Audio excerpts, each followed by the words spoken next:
This is the story of a man named Stanley. Stanley worked for a company in a big building where he was employee number 427. Employee number 427's job was simple. He sat at his desk in room 427 and he pushed buttons on a keyboard. Orders came to him through a monitor on his desk, telling him what buttons to push, how long to push them, and in what order. This is what employee 427 did every day of every month of every year. And although others might have considered it soul-rending, Stanley relished every moment that the orders came in, as though he had been made exactly for this job. And Stanley was happy. And then one day, something very peculiar happened. Something that would forever change Stanley. Something he would never quite forget. He had been at his desk for nearly an hour when he realized that not one single order had arrived on the monitor for him to follow. No one had showed up to give him instructions, call a meeting, or even say hi. Never in all his years at the company had this happened, this complete isolation. Something was very clearly wrong. Shocked, frozen solid, Stanley found himself unable to move for the longest time. But as he came to his wits and regained his senses, he got up from his desk and stepped out of his office.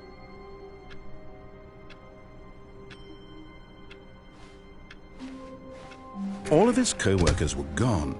What could it mean?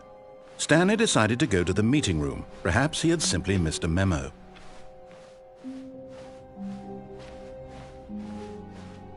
When Stanley came to a set of 2 open doors, he entered the door on his left.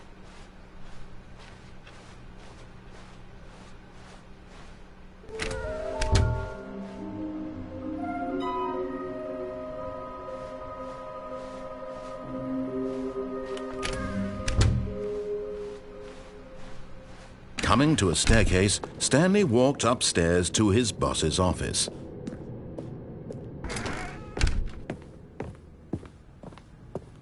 Stepping into his manager's office, Stanley was once again stunned to discover not an indication of any human life. Shocked, unraveled, Stanley wondered in disbelief. Stanley was in such a rush to get through the story as quickly as possible, he didn't even have a single minute to just let the narrator talk. That kind of anxiety isn't healthy, so he relaxed for a few moments with some calming New Age music.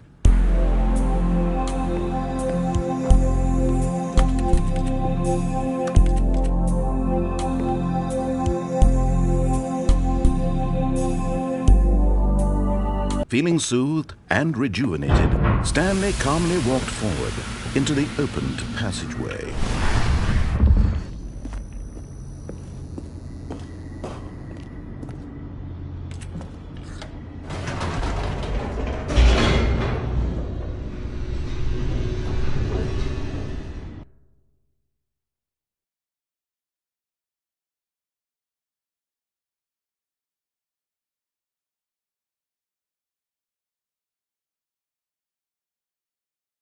Descending deeper into the building, Stanley realized he felt a bit peculiar. It was a stirring of emotion in his chest, as though he felt more free to think for himself, to question the nature of his job. Why did he feel this now, when for years it had never occurred to him? This question would not go unanswered for long. Stanley walked straight ahead through the large door that read Mind Control Facility.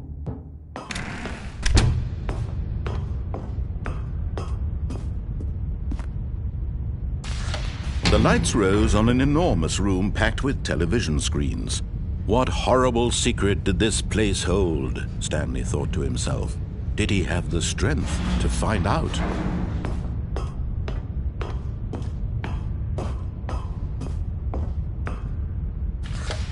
Now the monitors jumped to life, their true nature revealed. Each bore the number of an employee in the building, Stanley's co-workers. The lives of so many individuals reduced to images on a screen, and Stanley, one of them, eternally monitored in this place where freedom meant nothing. This mind control facility, it was too horrible to believe. It couldn't be true. Had Stanley really been under someone's control all this time? Was this the only reason he was happy with his boring job? That his emotions had been manipulated to accept it blindly? No, he refused to believe it. He couldn't accept it. His own life in someone else's control? Never! It was unthinkable, wasn't it? Was it even possible? Had he truly spent his entire life utterly blind to the world? But here was the proof. The heart of the operation. Controls labeled with emotions. Happy, or sad, or content. Walking, eating, working, all of it monitored and commanded from this very place. And as the cold reality of his past began to sink in, Stanley decided...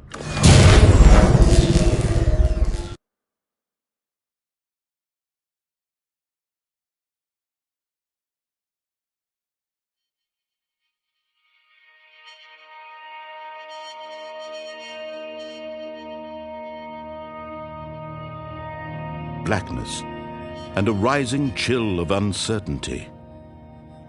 Was it over? Yes! He had won! He had defeated the machine, unshackled himself from someone else's command. Freedom was mere moments away. And yet, even as the immense door slowly opened, Stanley reflected on how many puzzles still lay unsolved. Where had his co-workers gone? How had he been freed from the machine's grasp? What other mysteries did this strange building hold? But as sunlight streamed into the chamber, he realized none of this mattered to him, for it was not knowledge or even power that he had been seeking, but happiness.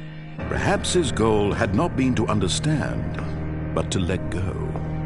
No longer would anyone tell him where to go, what to do, or how to feel. Whatever life he lives, it will be his. And that was all he needed to know. It was perhaps the only thing worth knowing. Stanley stepped through the open door. Stanley felt the cool breeze upon his skin, the feeling of liberation, the immense possibility of the new path before him. This was exactly the way, right now, that things were meant to happen. And Stanley was happy.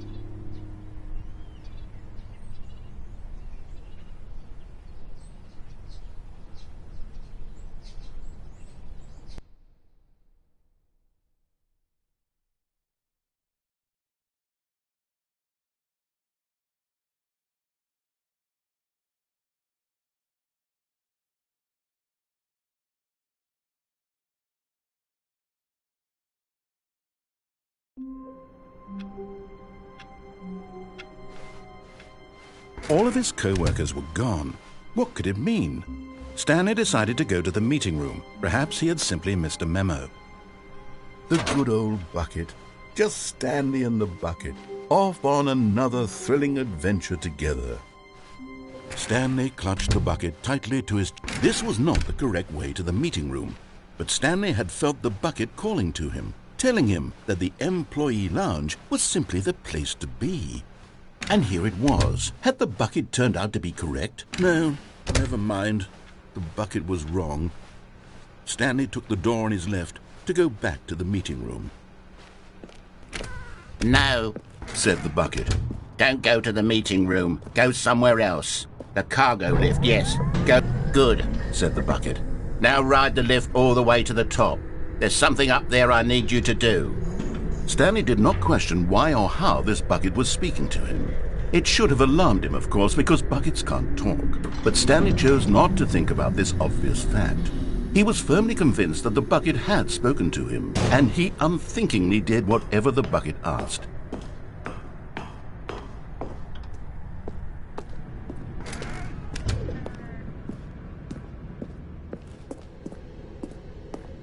No, stop. Look there on the wall. You see, there's a sign right there. It says, "No buckets past this point." Stanley, how could you think it was okay to bring the bucket here? Unless, what if the problem is that you actually don't know what is a bucket and what isn't a bucket? I suppose that would explain a lot about your behavior up to this point. Which, if that's true, well, my goodness, I think we have to do something about it. This misunderstanding could have dire consequences on the entire rest of the game if not addressed quickly and properly. So much of the impact of the story is dependent on your understanding of what is and isn't a bucket. Please, step in here for a moment.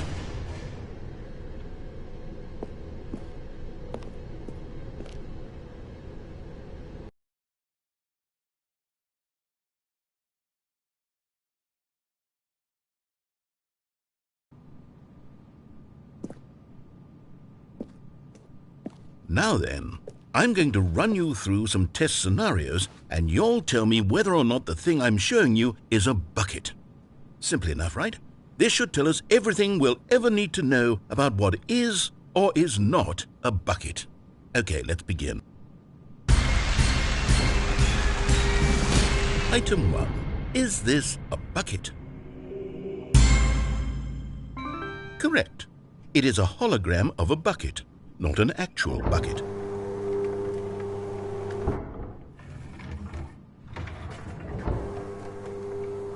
Item 2. Is this a bucket? Correct.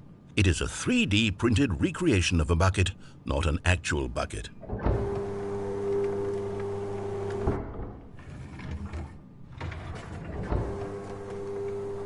Item 3. Is this a bucket? Correct. This is a bucket.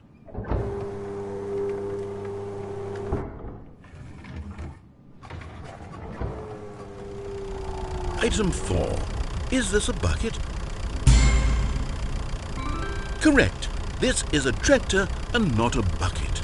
To be honest, I just sort of put this one in here as a gimme, but I was starting to get concerned that even this might be too much for you. Thank you for not making me look like an idiot. Okay, next one.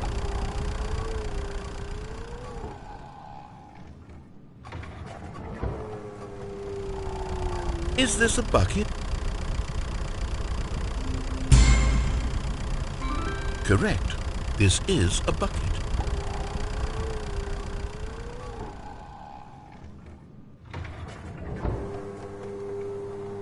Item 6.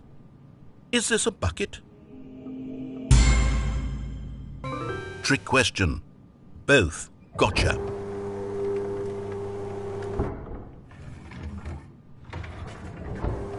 Item... Wait, hold on. I can't find the next... Let me see. It should be around here somewhere.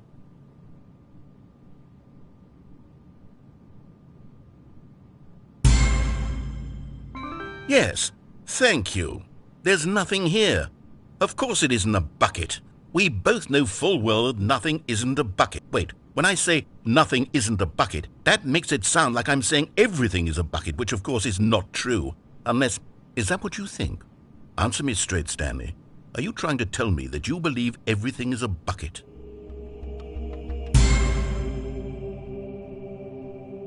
You know what? I'm too confused to even sort it out. I've lost all sense of perspective. What is a bucket? What isn't a bucket? Mere moments ago I could answer these questions with confidence, and yet now I'm somewhat adrift. Do any of us know what a bucket is? Am I a bucket? Stanley, I can't keep doing this. I'm losing myself, and myself was all I ever had to begin with. I'm afraid the bucket is threatening to tear our relationship apart. I can't have that. I'm sorry, but I'm going to erase all buckets from the game entirely.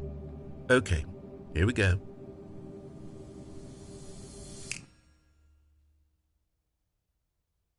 What happened? Is everything gone? Why did everything disappear? Wait, was everything a bucket? Every single thing in the game was a bucket. Oh my God, I had no idea. How could... Except me. I'm not a bucket after all. And you, Stanley, you're still here. You're not a bucket either. Oh, this is wonderful news. We're not buckets. Yes, I actually feel much more at ease right now. It's delightful to get some clarity on that issue, but it doesn't change the fact that we haven't got a game. So, tell you what, I'll reset everything and we'll put back all of the buckets, okay? And we'll know that it's all a bucket. But if you run into anyone else, maybe don't mention that. Who knows what that information might do to a person? All right, here we go.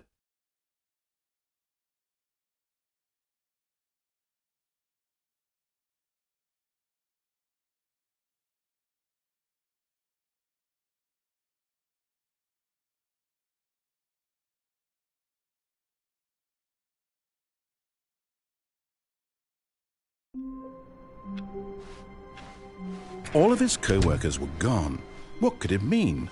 Stanley decided to go to the meeting room. Perhaps... Where are we going today? The bucket asked. Stanley just smiled. Anywhere they went together would be perfectly fine. Stanley clutched the bucket tightly to his chest and entered the door on his left.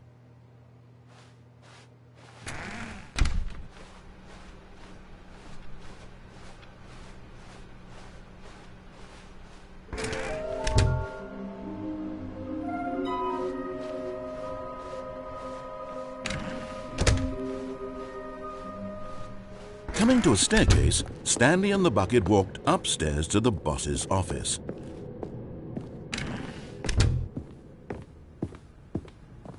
Stepping into his manager's office, Stanley was once again stunned to discover not an indication of any human life. Crushed by the weight of this revelation, Stanley may have broken down into an emotional dumpster fire if not for the soothing presence of the bucket. Even now, in his darkest of hours, did the bucket's warmth and guiding light pierce the dark clouds of confusion and chaos. It would be with him always. The bucket would, and he knew it. The two of them were inseparable. At this point, Stanley was so absorbed in the tender spiritual connection he shared with the bucket that he didn't notice the keypad behind the boss's desk. Nor in his... But Stanley guessed the correct code by sheer luck. Was it that the bucket knew all along? Was the bucket guiding him? Yes, this is certainly the most logical explanation.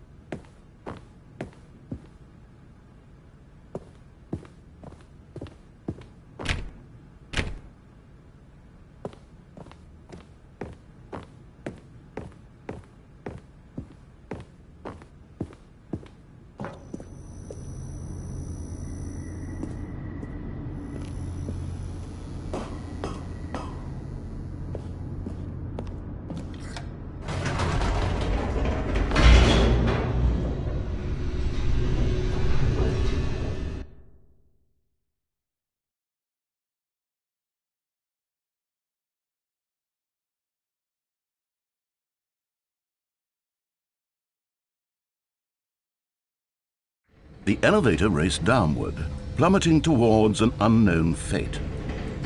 It would be all Stanley could do to keep himself together, if not for the bucket. Soothing him, comforting him, reassuring that in this darkest moment of uncertainty, he would be all right. The bucket is here for you, Stanley. Everything will be fine.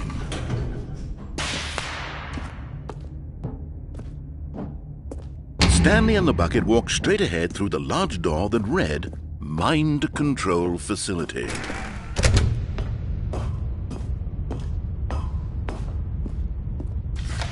The lights rose on an enormous room packed with television screens. What horrible secret did this... But just as Stanley was about to proceed further into the mind control facility, he tripped and fell over the railing and into the dark void below. Thankfully, he fell directly onto the bucket, which safely cushioned his fall. Now, what to do next, Stanley wondered. Stanley and the bucket could find no way out of this enormous pit, and so eventually they decided that the best thing to do would be to simply get comfortable down here. So they set up a little couch and relaxed. It really wasn't so bad down here, a bit cold perhaps. After some time had gone by, they installed a few shelves as well, and a sort of kitchenette that was useful for when the bucket was craving paninis. But it wasn't until the rugs and the standing lamps came in that it really started to feel like a home. In fact, after some time, Stanley realized that it had been ages since he had even thought of the mind control facility at all. He'd never gotten to fully explore what was up there, never been able to unearth the many mysteries of the mind control facility. This lack of closure began to eat at him. Soon he was dwelling on his regrets, and the state of their home slowly decayed as Stanley became withdrawn and neglected the cleaning. It unsettled the bucket deeply. Stanley wasn't usually like this. The bucket tried to reach out to him again and again, but to no avail. All Stanley could think about, all he could talk about, was going back, doing it over again, staying on the path. It was a mistake to leave the path. It was a mistake. It was a mistake. I need to do what the narrator says. I need to see the true ending. This made no sense at all to the bucket, which was simply trying to live its life down here as comfortably as possible. Yet Stanley was unconsolable. This isn't an ending. This is just a hole in the ground. The bucket sighed. True, it wasn't an ending. But it's where we happen to be. And maybe, possibly, if we accept the reality of things, maybe this will become an ending eventually. It's what the bucket was counting on. The two of them waited for a very long time.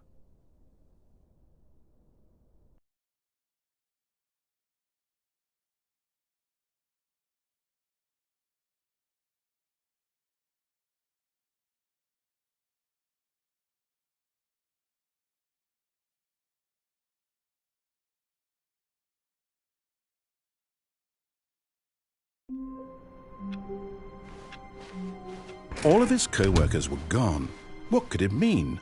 Stanley decided to go to the meeting room. Perhaps he had simply missed a memo.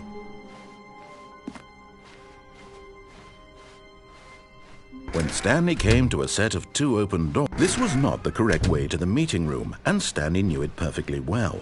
Perhaps he wanted to stop by the employee lounge first, just to admire it. Wow, yes, this room. But eager to get back to business, Stanley took the first open door on his left. Stanley was so bad at following directions, it's incredible he wasn't fired years ago. Look, Stanley, I think perhaps we've gotten off on the wrong foot here. I'm not your enemy, really, I'm not. I realize that investing your trust in someone else can be difficult, but the fact is that the story has been about nothing but you all this time. There's someone you've been neglecting, Stanley. Someone you've forgotten about. What? Really? I was in the middle of something. Do you have zero consideration for others? Are you that convinced that I want something bad to happen to you? Why, I don't know how to convince you of this, but I really do want to help you, to show you something beautiful. Look, let me prove it. Let me prove that I'm on your side. Give me a chance.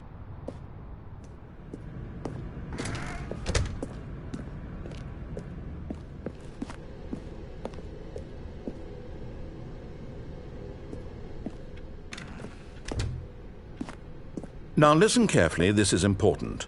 Stanley walked through the red door. You're getting close now, Stanley. You've nearly gotten all of the Figler anlarines. Very soon, you'll collect the last one.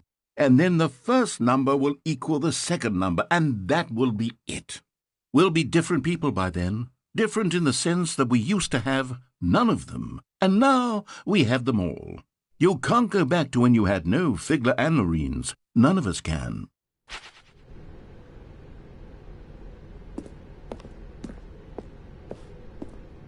Oh, thank God you are willing to listen to me. Do you see that I really have wanted you to be happy all this time? The problem is all these choices. The two of us always trying to get somewhere that isn't here. Running and running and running, just the way you're doing right now. Don't you see that it's killing us, Stanley? I wanted to stop. We would both be so much happier if we just stopped. And I think I have a solution. Here, let me show you.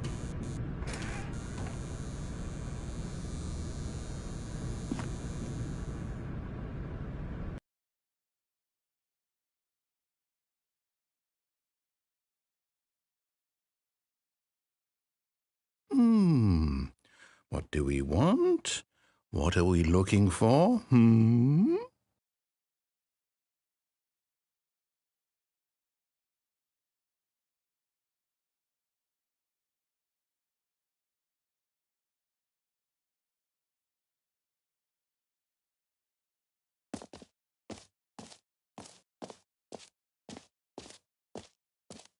Here. Yes. Oh, it's beautiful, isn't it?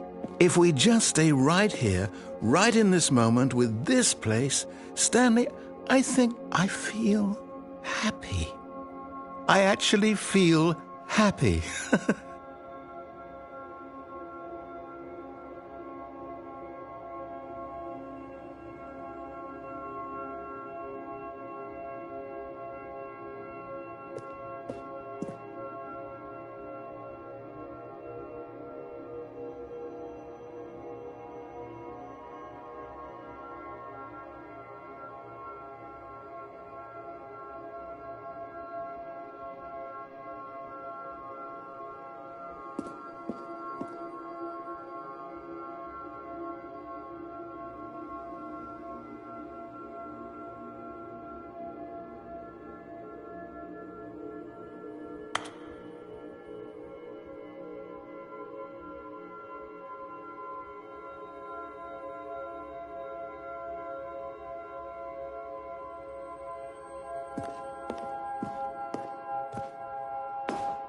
No, wait. Where are you going? Oh, no. Stay away from those stairs. If you hurt yourself, if you die, the game will reset. We'll lose all of this. Please, no, Stanley, let me stay here. Don't take this from me. Please, Stanley, think about what you're doing.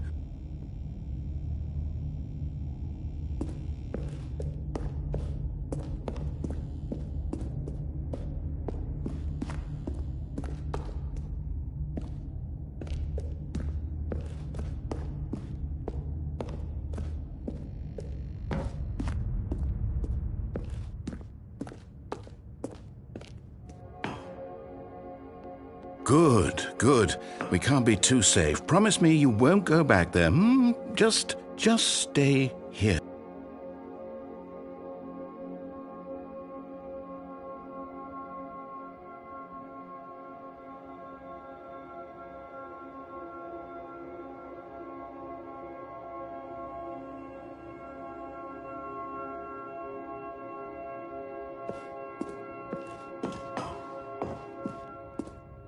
No!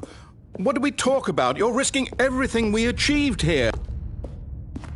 You heard me before, didn't you? You will die! What about this isn't getting through to you?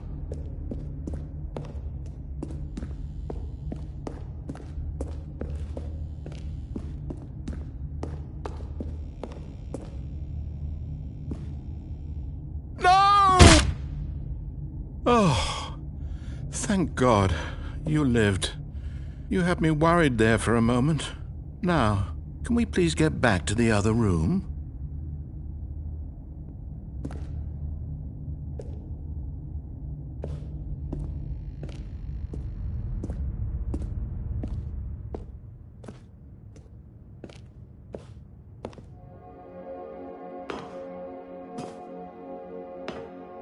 There. See? This is what you want. This is where we can both be happy. We really can. If we stop moving, we just have to stop moving.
Stanley, go back.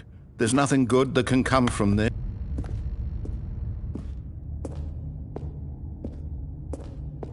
No. No, no, what are you doing? Do you just not believe me? What can I say to convince you?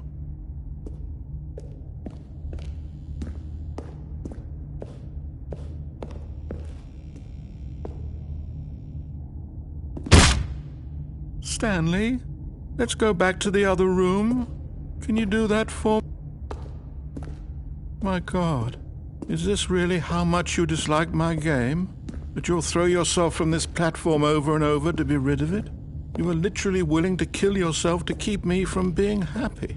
Am I reading the situation correctly?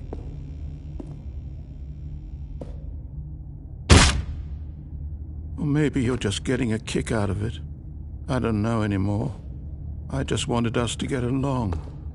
But I guess that was too much to ask. It looks like you wanted to make a choice after all. Well, this one is yours.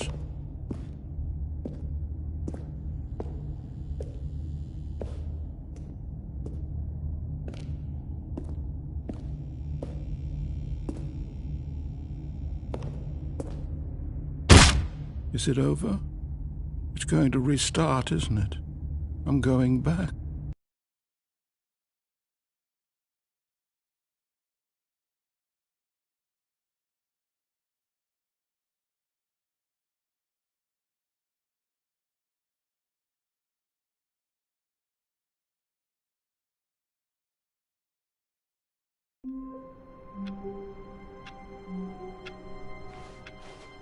Just a step through this door, Stanley thought to himself, that's all I need. If I can make it through this door, I can make it through them all. A good bucket, a strong bucket, a humble bucket, a committed bucket, a bucket of culture and distinction. Stanley clutched the bucket tightly to his chest and entered the door on his left.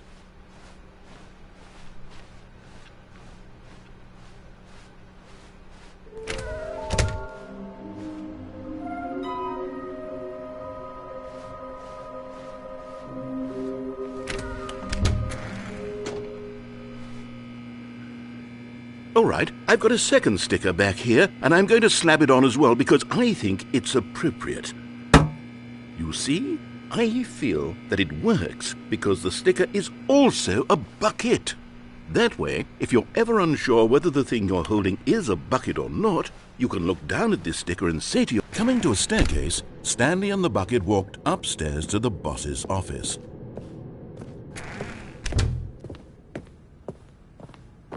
Stepping into his manager's office, Stanley was once again stunned to discover not an indication of any human life. Crushed by the weight of the... But Stanley guessed the correct code by sheer luck. Was it that the bucket knew all along? Was the bucket guiding him? Yes, this is certainly the most logical explanation.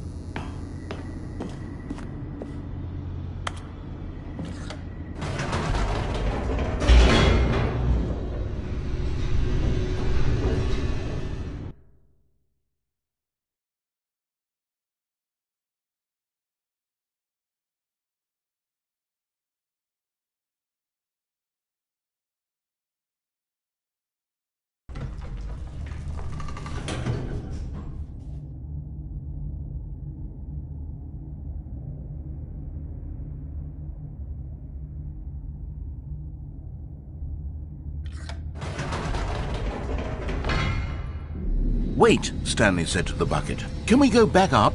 When I was pressing those keypad buttons, there was something very intriguing about the number 3. I want to go back so I can try pressing the number 3 again. The bucket said nothing.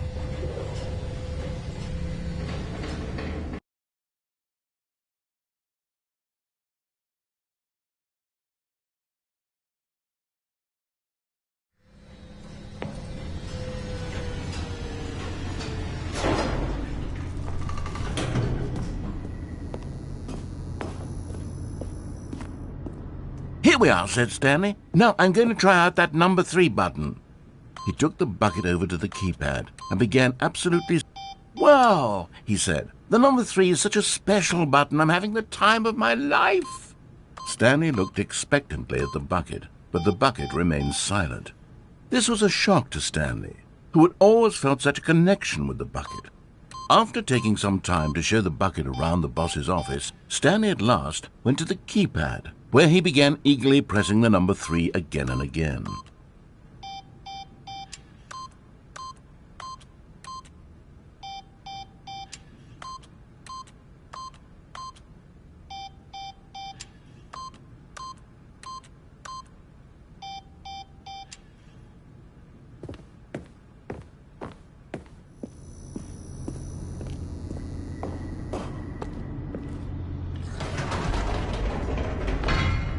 Perhaps the bucket had missed something.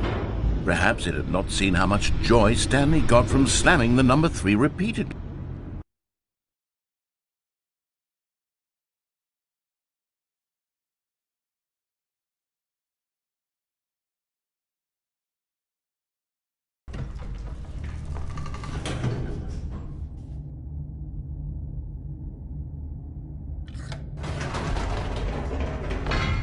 No, said Stanley to the bucket. You can't go on yet. Not till you understand how much the number 3 means to me. You and I have been through so much together, and I just want you to see what I see. Feel the happiness I feel. He smiled at the bucket, and the bucket said nothing.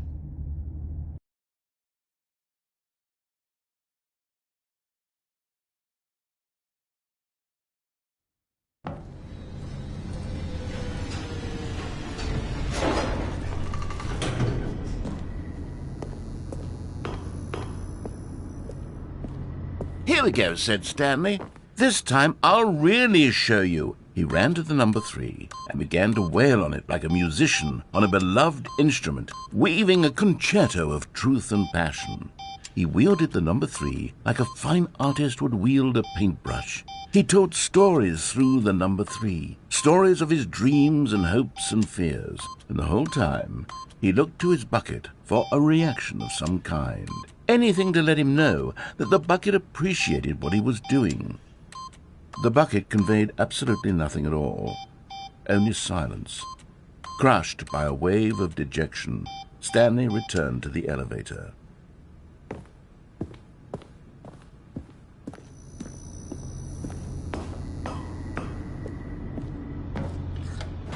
Stanley and the bucket were so close. They'd always been there for one another. Why suddenly could the bucket not connect with this passion of Stanley's? The question caused Stanley to ruminate the whole way down the elevator. He knew that there must be a way to get through to the bucket, to communicate fully with his dear friend. Surely there was a solution, mustn't there be?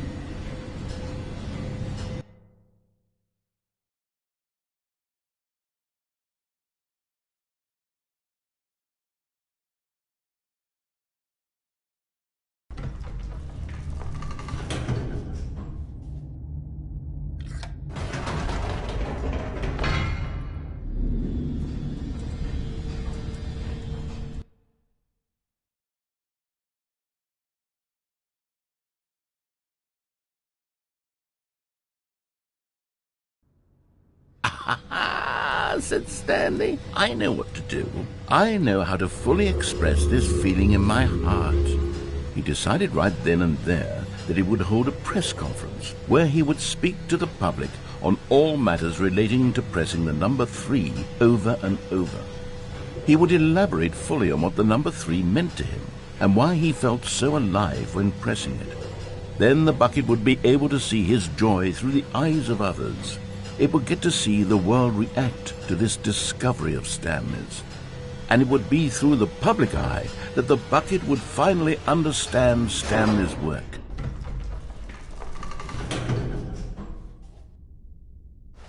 For months he advertised and marketed his press conference, building excitement around it, developing and rehearsing it, until it couldn't be refined a single measure further. When the big day arrived, Stanley was as prepared as he'd ever been for anything in his life.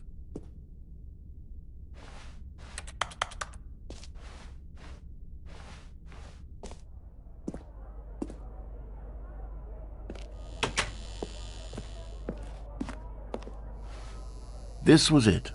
One last chance to win the bucket over. One opportunity to share a true connection with a loved one. There was no one here. Nobody had come to the press conference to hear Stanley speak, to listen to him talk about what it really means to press the number 3 on a keypad over and over. He was unloved, uninteresting, he was a failure, and in that moment Stanley knew that the bucket would never again take him seriously. There would be no connection, no deeper understanding. The bucket merely sat there in his arms, indifferent. And so it began that slowly, over many years, the two of them grew more and more distant. They spoke less and less, neither wishing to state the obvious, that any sense of real respect between them had eroded since that day at the press conference. There would be no more games, no more long conversations about passion and pursuit, only a silence that consumed the space between friends. And Stanley, having for once in his life discovered the warmth and comfort of true companionship, was cast back into the unremarkable normalcy of loneliness.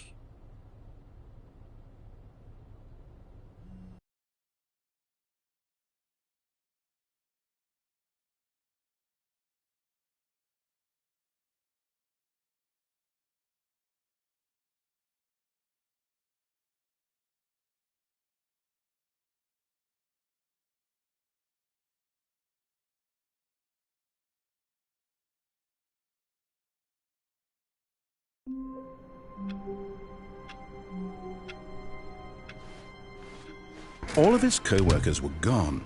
What could it mean? Stanley decided to go to the meeting room. Perhaps he had simply missed a memo.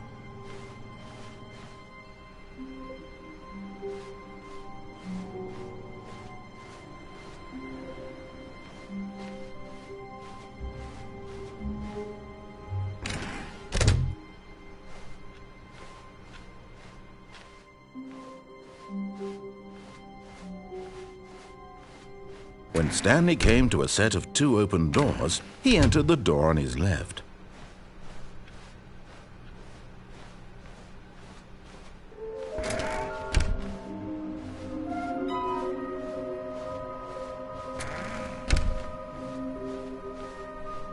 Coming to a staircase, Stanley walked upstairs to his boss's office.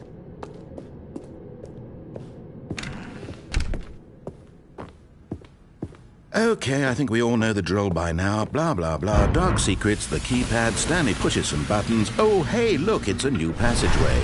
Quelle surprise.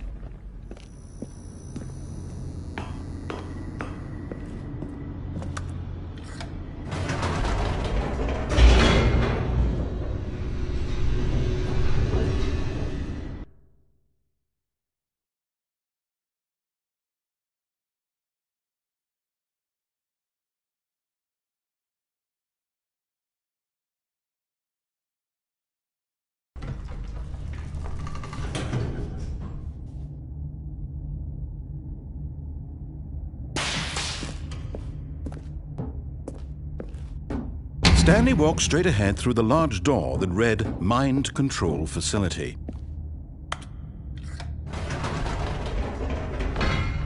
Whoops, nope, never mind. Stanley actually got back into the elevator and went back up. Silly me. Why did Stanley do that when he knew that it would just lead back to his boss's office? Well, that's a great question. I just can't wait to find out.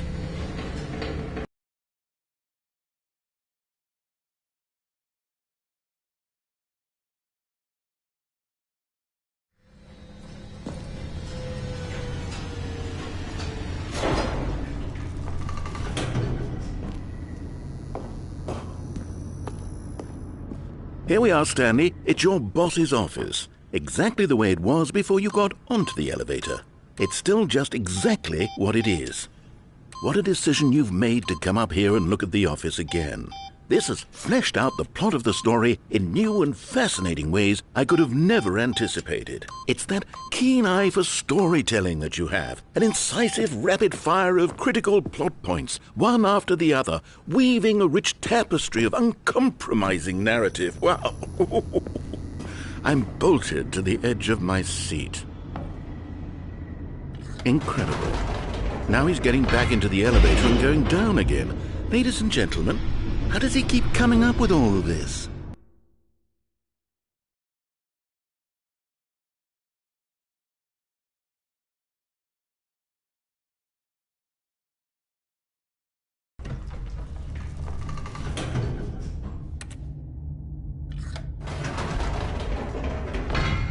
Did you think we were going to go forward down the spooky corridor? No. It's time once again to go back up in the elevator. I can't even begin to grapple with what might be up there. Is it the boss's office again? Or what if it's the boss's office this time? The suspense is killing me.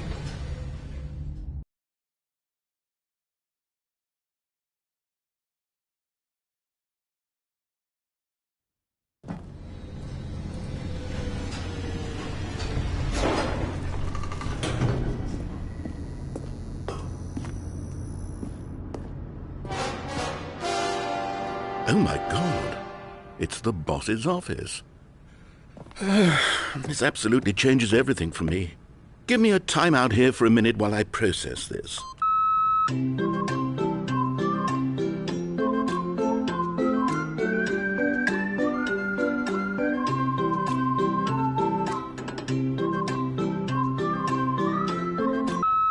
Okay, I'm ready.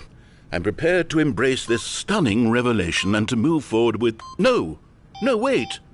No, I need more time to process.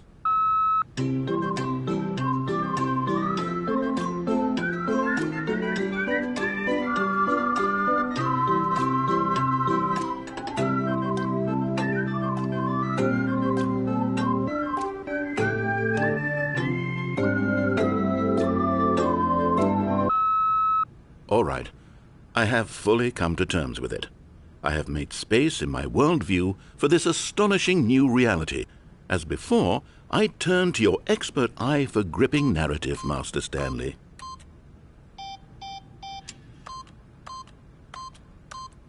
Eight.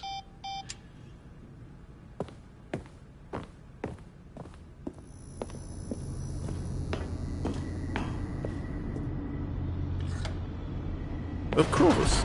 Going back down in the elevator.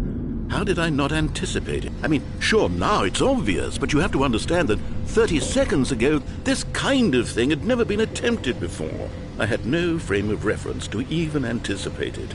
That's just how revelatory Stanley's decision-making is. A breath of fresh air in a landscape of storytelling that has grown stale and repetitive.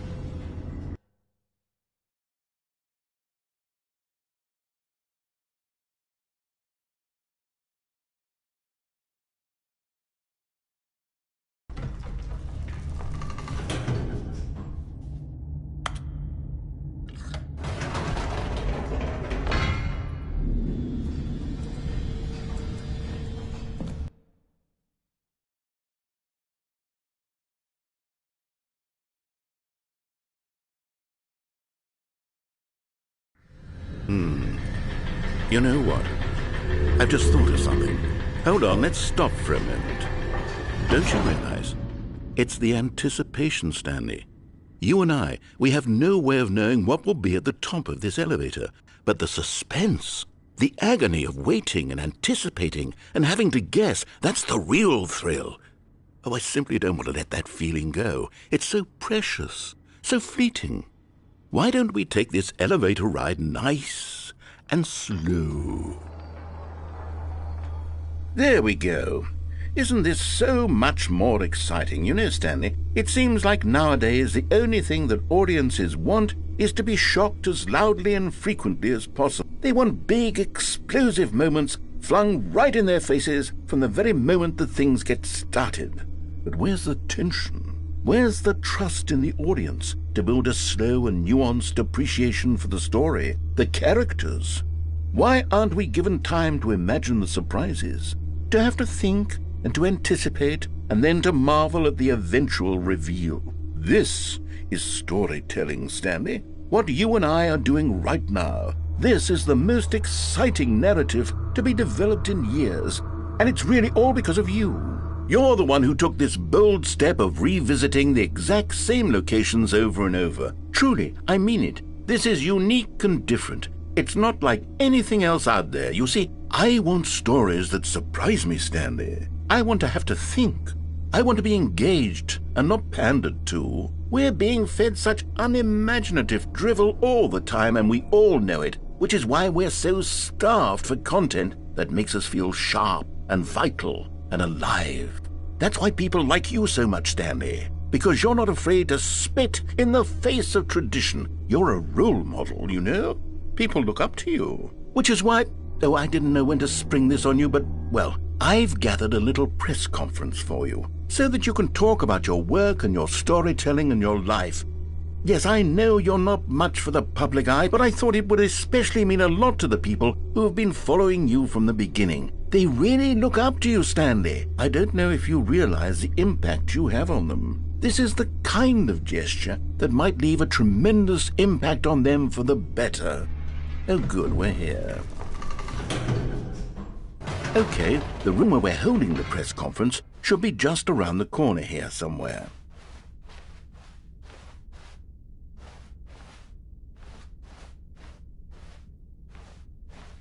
Ah, yes, here it is, just through this door. All right, are you ready? I've told them you're going to speak a little bit about the nature of surprise in storytelling and what it means to craft a truly unpredictable narrative. Oh, don't worry, you'll do great. Just be yourself and speak from the heart. I'm really proud of you, Stanley. Okay, it looks like they're ready for you. Go get 'em.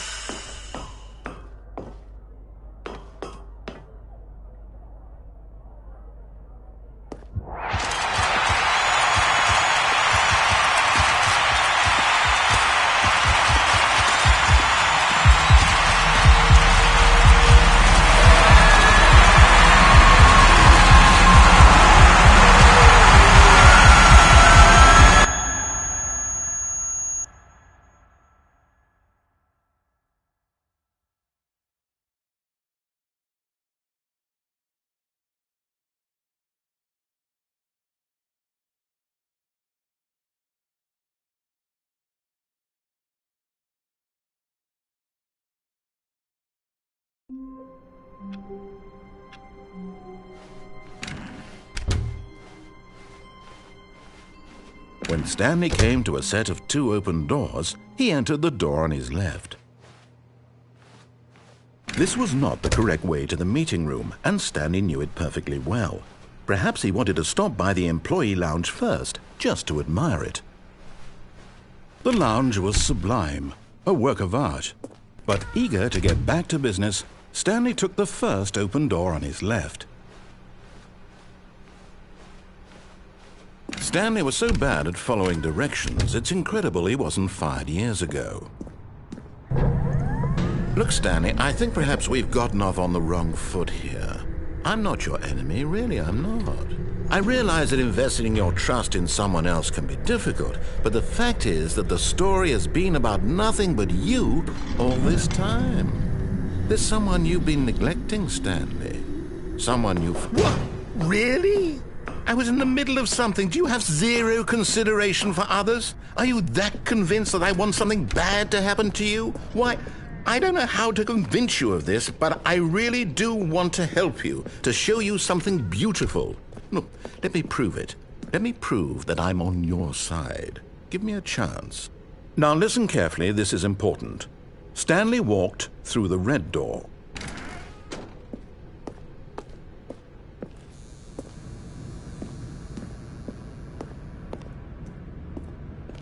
I still don't think we're communicating properly. Stanley walked through the red... All right, fine, go ahead, Stanley. You want to know so badly what's out there? You want to find out what lies at the end of this road you've chosen? Well, don't let me stop you. You see, there's nothing here. I haven't even finished building this section of the map, because you were never supposed to be here in the first place. Broken rooms, exposed developer textures. Is this what you had wanted? Was it worth ruining the entire story I had written out specifically for you? Do you not think I put a lot of time into that? Because I did. And in the end, it was all for nothing, because this is what you wanted to see. Help me here, Stanley. Help elucidate these strange and unknowable desires of yours. What would have made this game better? What did you want to see? Vehicles? Skill trees? Work with me. You've given me absolutely nothing so far. Tell you what, let me take a stab in the dark at a new design, and you can give me some feedback. There we go. A third option. This already feels leaps ahead of where we were before. Go ahead, Stanley. Take it for a spin. Okay, I'm going to stop you there. Now, tell me about your experience with this new version. Would you say that the game benefited from allowing you more choices?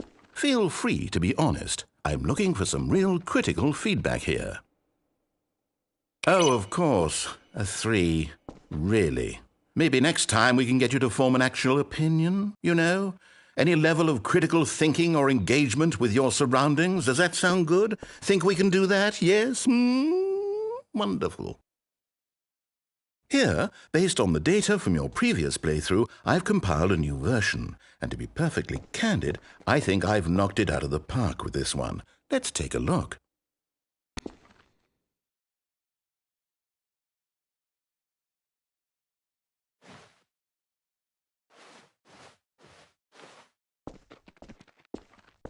Now, would you say that competitive leaderboard helped you feel motivated to keep walking through doors? Again, honest answers, please. Hey, I nearly forgot. I've got a prototype of a new game I've been working on, and now would be a lovely opportunity to give it some playtesting. You wouldn't mind taking a look at it, would you? Perfect. Let me boot it up.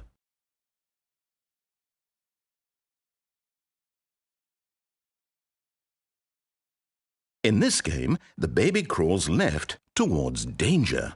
You click the button to move him back to the right, and if he reaches the fire, you fail. It's a very meaningful game, all about the desperation and tedium of endlessly confronting the demands of family life. I think the art world will really take notice. But of course, the message of the game only becomes clear once you've been playing it for about 4 hours. So why don't you give it 4 hours of play to make sure it's effective? Be sure to keep notes on your experience.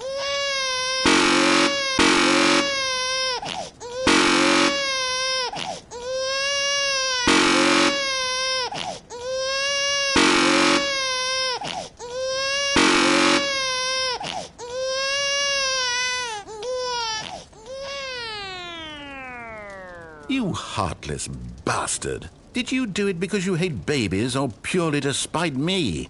Because if it's the latter, well, I don't know what to do. I'm completely out of ideas. I can't think of a single thing that might improve the experience for me. I'm not even going to try.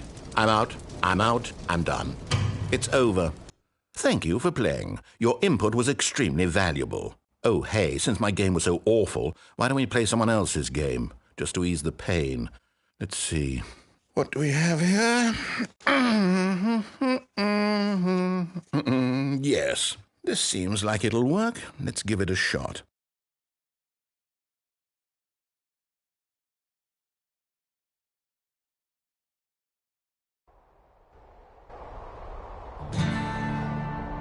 Aha! Fascinating. What do you think this game is about, Stanley? What's our backstory? What is our motivation? Well, it seems obvious to me that you are meant to play as a creepy man spying on innocent civilians below you from up high in your creep tower, perhaps for some sort of twisted, erotic purpose. Yes, that must be it. What a fascinating venture into the experience of total mental depravity. So far, I love everything about this game, Stanley, and it seems there's even more. Come, let's venture outward and see what else is out there.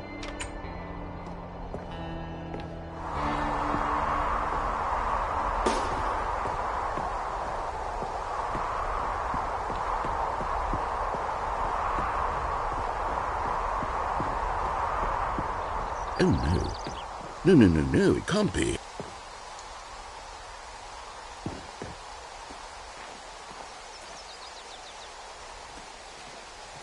It is.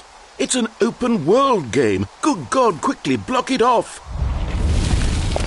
Oh, thank goodness, Stanley. What a close call. You nearly wandered off into that thing. That big, open, just wandering around, no right or wrong directions, no path to follow. You can just go in any... Oh, thank heavens we avoided it. We're out of the woods now, Stanley. Okay, I'm going to get us out of here. Let's find another game. Preferably something with walls. Something with nice, big, insurmountable walls. Okay, I think this will be just the thing.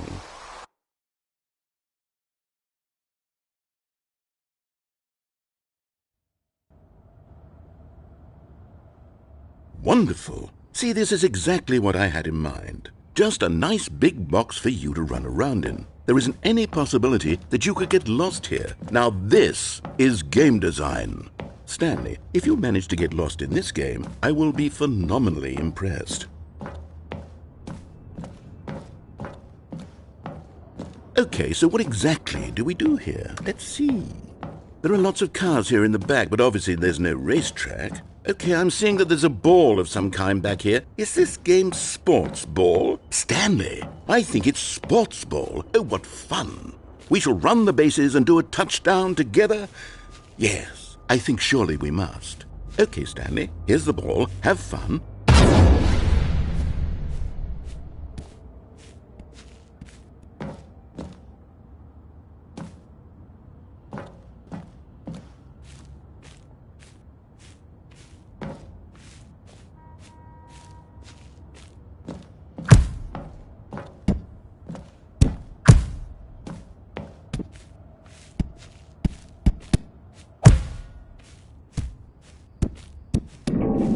Are you doing it? Are you winning? Is this fun? Is it better than my miserable little story that I worked so hard on? Stanley, I have a thought, and I realize I'm not a sportsologist, but if one ball generates a certain amount of raw adrenal pleasure, then surely multiple balls... Hold on, what are you doing?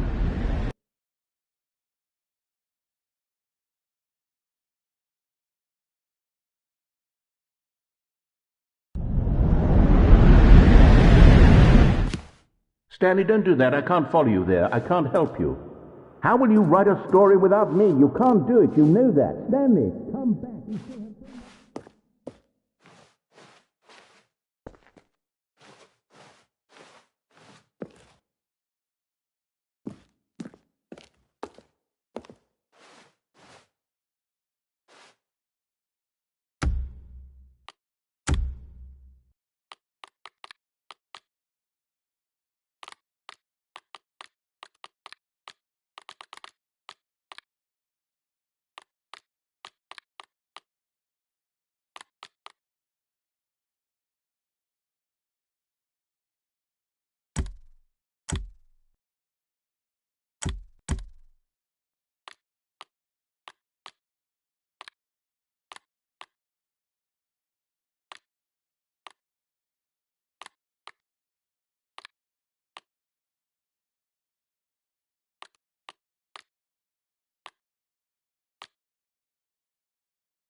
I wonder what he found.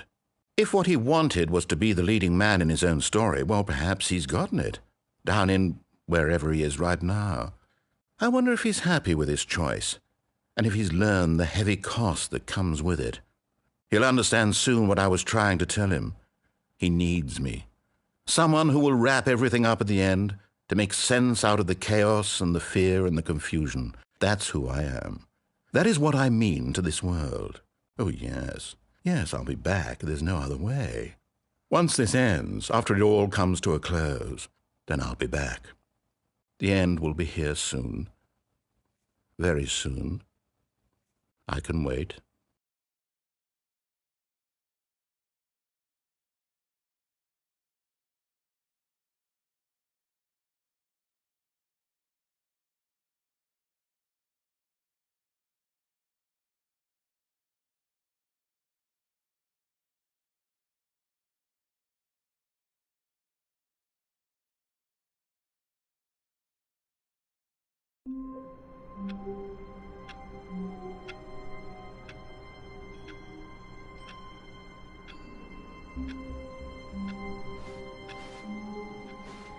All of his co-workers were gone. What could it mean? Stanley decided to go to the meeting room. Perhaps he had simply missed a memo.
When Stanley came to a set of 2 open doors, he entered the door on his left.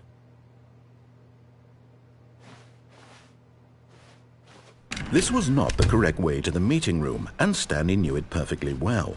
Perhaps he wanted to stop by the employee lounge first, just to admire it. Standing now in this incredible room, Stanley for the first time understood, but eager to get back to business, Stanley took the first open door on his left.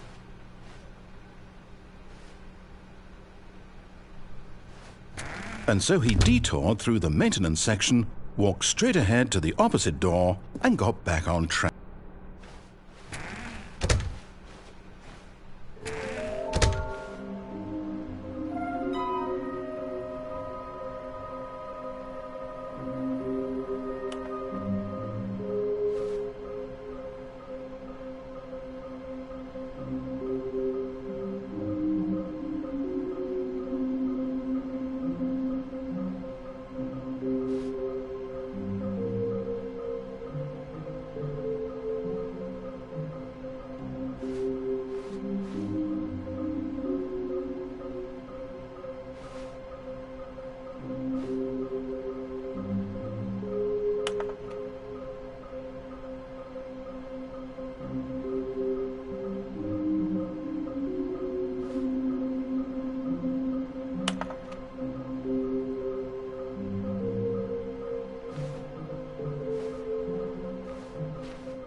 Stanley stepped into the broom closet, but there was nothing here, so he turned around and got back on track.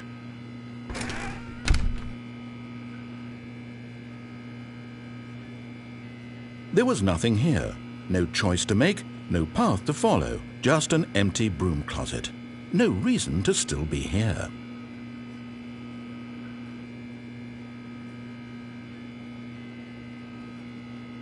It was baffling that Stanley was still just sitting in the broom closet. He wasn't even doing anything. At least if there was something to interact with, he'd be justified in some way. As it is, he's literally just standing there doing sweet FA.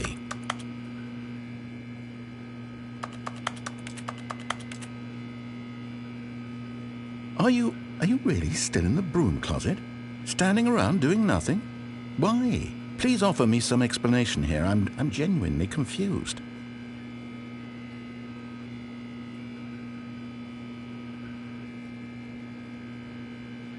You do realize there's no choice or anything in here, right? If I'd said Stanley walked past the broom closet, at least you would have had a reason for exploring it to find out. But it didn't even occur to me because literally this closet is of absolutely no significance to the story whatsoever. I never would have thought to mention it.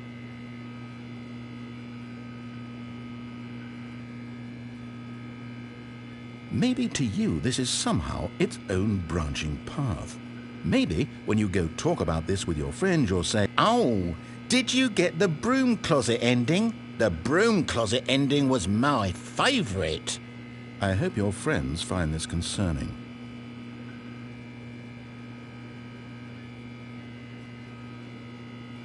Stanley was fat and ugly and really stupid. He probably only got the job because of a family connection. That's how stupid he is. That or with drug money. Also, Stanley is addicted to drugs and hookers.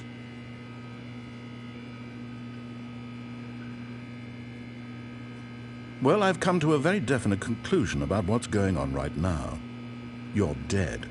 You got to this broom closet, explored it a bit, and were just about to leave because there's nothing here, when a physical malady of some sort shut down your central nervous system and you collapsed in front of your screen. Well, in a situation like this, the responsible thing is to alert someone nearby so as to ensure that your body is taken care of before it begins to decompose. Hello? Anyone who happens to be nearby? The person at this computer is dead. They have fallen prey to any number of your countless human physiological vulnerabilities. It's indicative of the long-term sustainability of your species.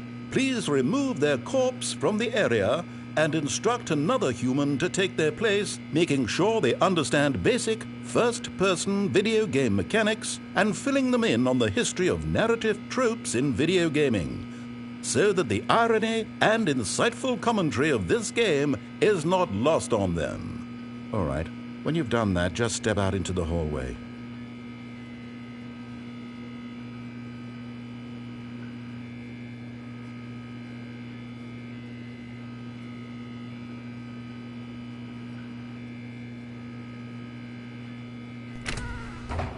Ah, second player. It's good to have you on board. I guarantee you can't do any worse than the person who came before you. You too? Unbelievable. I'm at the mercy of an entire species of invalids. Perhaps there's a monkey nearby you can hand the controls to. A fish? Fungus? Look, you can hammer out the details. I'm not particularly picky. I'll just be waiting for when you're ready to pick up the story again.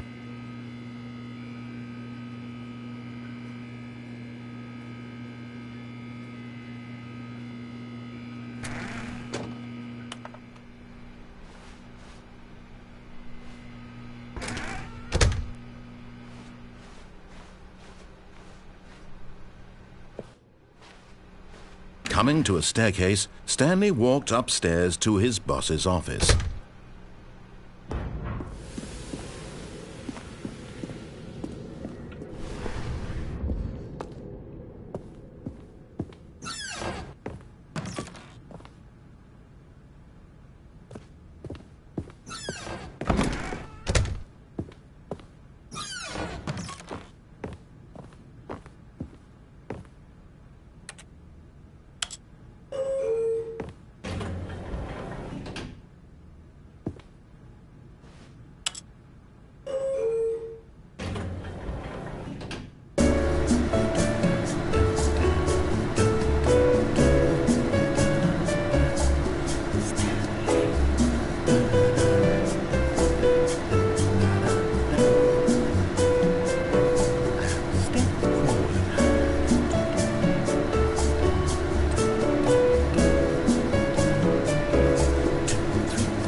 Here's the door. Just go.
Stanley walked straight ahead through the large door that read Mind Control Facility.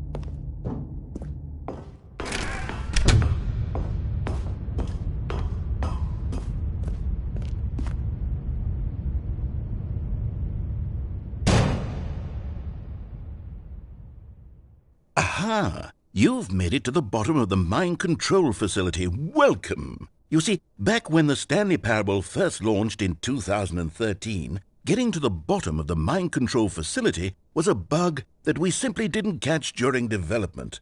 And you all sent us lots of photos of it on Twitter and acted very superior about it. And you're all very, very clever. Good for you. Anyway, when it came time to update the game, we knew that we had to do something about this little goof of ours. So here you go. New content. You can call it the bottom of the mind control room ending, if that enhances your perception of the value of these updates. Isn't that what you crave? New content? Always more content, more content, more. And I'm here to give it to you. I'm here to make it seem like we really covered every nook and cranny of the game with secrets and Easter eggs. How about this? We wrote a new piece of music just for this section. You won't hear it anywhere else in the game. It's a secret that's just for you. That's how special you are. We call this track, Good Job You've Made It to the Bottom of the Mind Control Facility. Well done.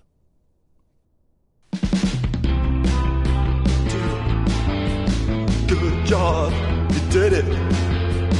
Good job. 3, 2, 1. Good job, you made it to the bottom of the mind control facility. You jumped on the catwalk. You should have been careful. You should have been careful. It used to be a bug, but now it's an ending. Now it's an ending. I believe in you. I believe in your ability to cross this barrier and chase your dreams. But railings don't mean anything. Good job, you did it. Good job, you did it. Good job, you did it. Good job, you did it. Good job, you did it. Good job, you did it. Good job, you did it. Good job, you did it. Good job, you did it. Good job, you did it.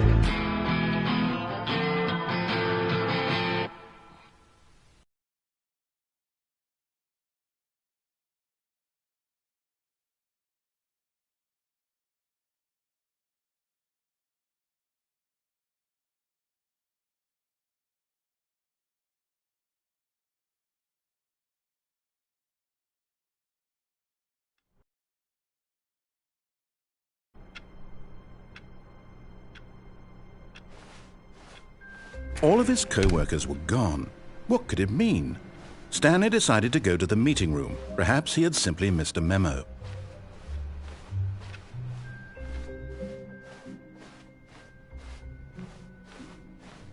When Stanley came to a set of 2 open doors, he entered the door on his left.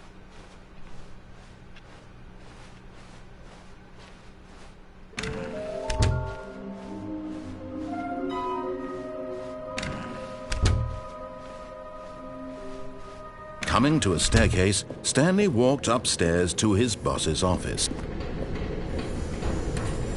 And there it is, the last Stiggly Wiggly. Savor this moment, Stanley. This is a real accomplishment. This is doing something just for the sake of doing it. Where so many people expect to be rewarded for the most trivial achievements, you've insisted that a job well done is its own reward. I would tell you that I'm proud of you for collecting them all, but that would be like a reward, and we can't have that. So, instead I'll just say, it's done. We're all done here, and now we can go to whatever the hell you were doing before you hunted for figurines.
Stanley, I'm sorry, but I have to put a pause on things. It's those figurines, those figglers. I haven't stopped thinking about them since you nabbed every last one. Wasn't it just the most intrinsically fulfilling moment of your entire life? Didn't it fill you to the brim with inner richness? Yes, I know we're supposed to be telling a story, but won't you please indulge me with one more trip back to the memory zone? I would love nothing more than to revisit the figurines. Just one more time.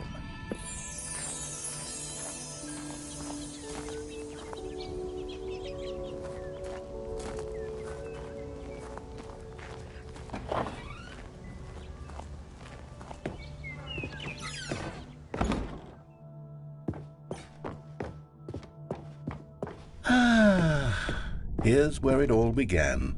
The first collectible. Back then, we had no idea of how many of them we'd find. Sure, it said 6 right there on the screen, but how could we know for certain? We were so innocent. We'll never be like that again, Stanley.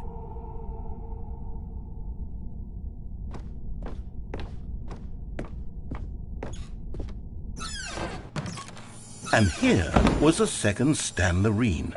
You found this one all on your own, just by poking around in the boss's bathroom. You did that, Stan. I'll be honest. Back then I had no faith in you to find any of them, let alone 6. But you continue to surprise me in all sorts of mundane, unremarkable ways.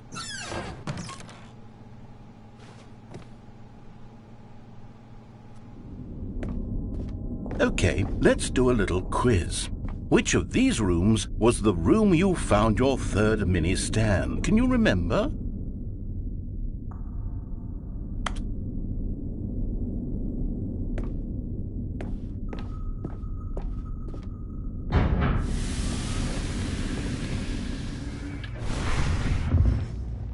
Hey, that's exactly right. It was here, behind the boss's office. It was the third one. You picked it up, and then after that, you had 3 of them. I'm glad these moments are so crystal clear in your memory, but I shouldn't be surprised. After all, science tells us that it's impossible to forget your third time doing anything.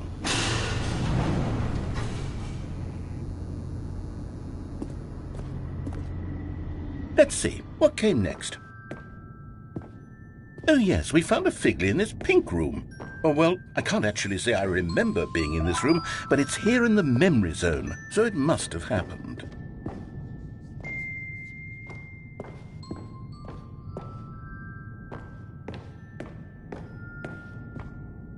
This was the 5th mini-Stan, and this one was really something special. It was by the red and blue doors. I remember it so clearly. In fact, because this one is particularly special to me, I made a little video to commemorate the occasion. Enjoy.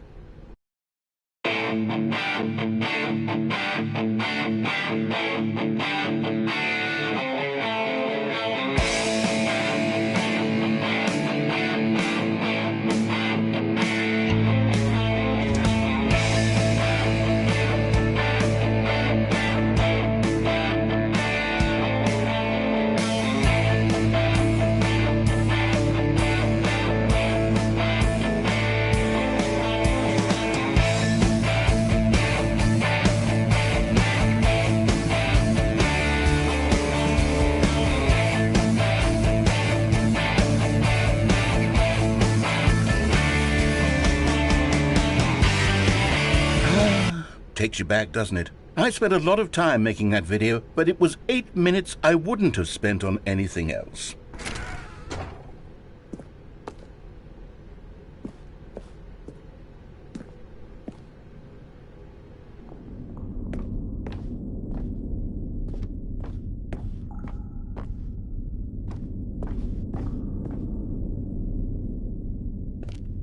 And then, Stanley, then we came to the last collectible, the final figurine, right here, under the stairs. This memory is the most distinct and clear in my mind, perhaps because it was the one that happened more recently than all the others. Who can truly say how the mind works? All I know is that this is the moment where you picked up a Figley and I thought to myself, yes, that's all of them. They're all collected. It was a moment unlike any other. Except for the other moments picking up figurines, which it was exactly like.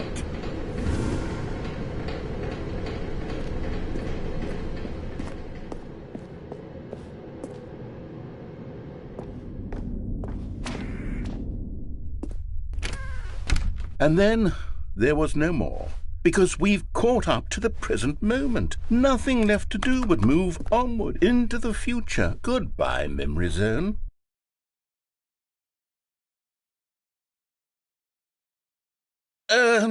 No, I'm not done. I'm not ready to move on. Stop the loading screen. Isn't there some way we can stay here, keep enjoying these figurines? Let's just go backwards. We'll do the memory zone again from the opposite direction. See how that feels.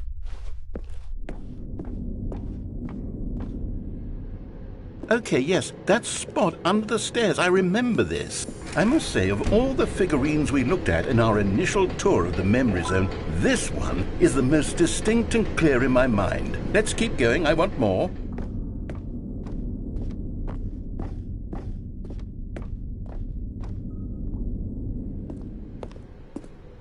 And here's where I made that video. Don't you remember the video we watched?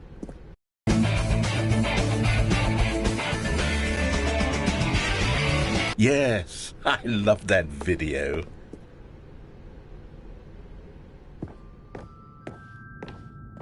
Still don't remember the pink room, Stanley. Still no memory of this one. Good room, though. A solid room. These really were a treat to hunt down. You know, if there had been any kind of reward for finding all of these, it really would have neutered the intrinsic joy of collecting them. I'm very glad we resisted the temptation. Next one.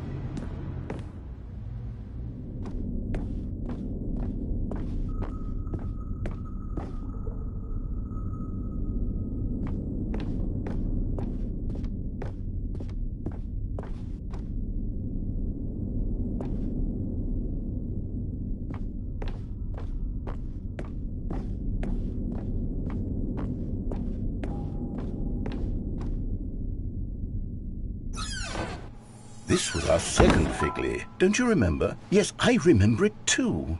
The past is truly a wonderful thing. Why does anyone ever choose to leave it? Keep going.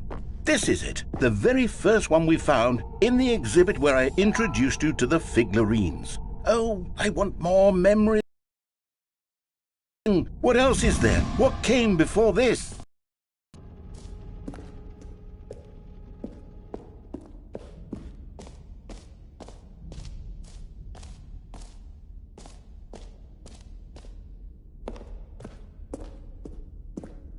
Look, it's the terrible new content that we were originally sold on. I remember hating it back then, but time does put a rosy filter on everything.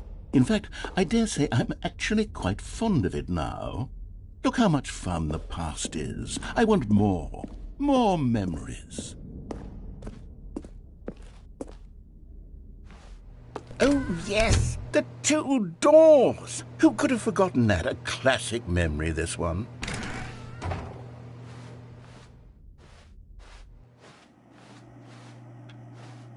And before everything else, there was your office. Is there anything else? Was there something that came before your office?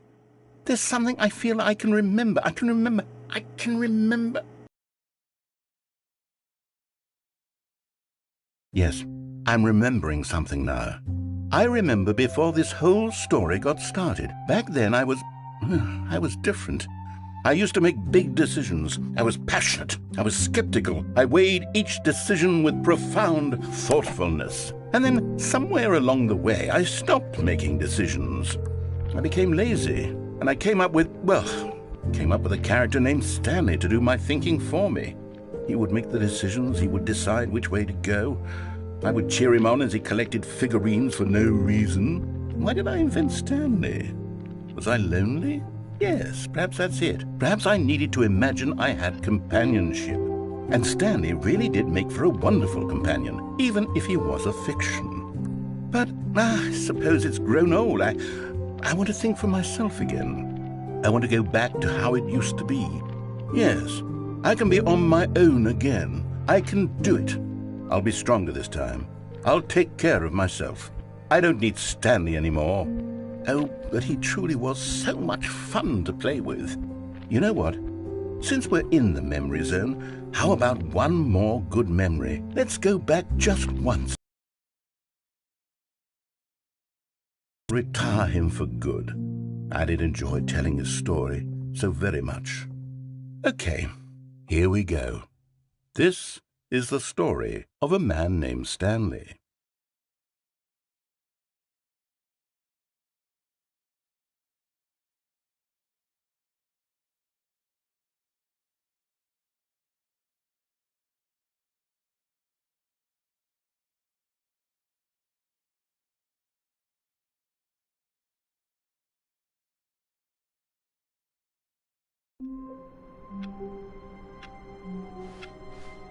Wait, Stanley thought to himself.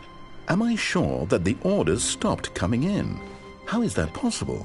They never stopped. Surely I was mistaken.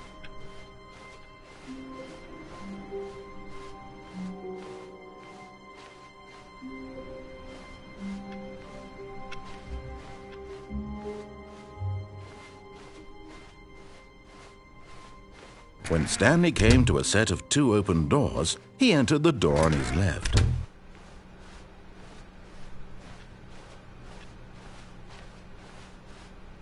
Yet there was not a single person here either. Feeling a wave of disbelief, Stanley decided to go up to his boss's office, hoping he might. Coming to a staircase, Stanley walked upstairs to his boss's office.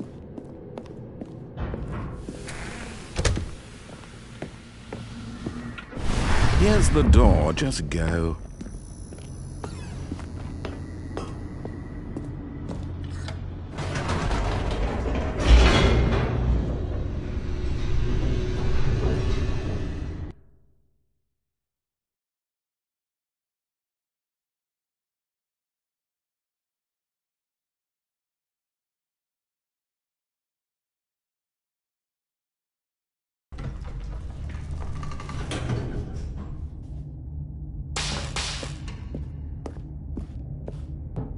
Stanley walked straight ahead through the large door that read Mind Control Facility.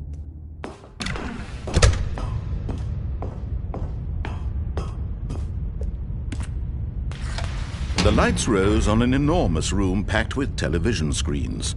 What horrible secret did this place hold? Stanley thought to himself. Did he have the strength to find out?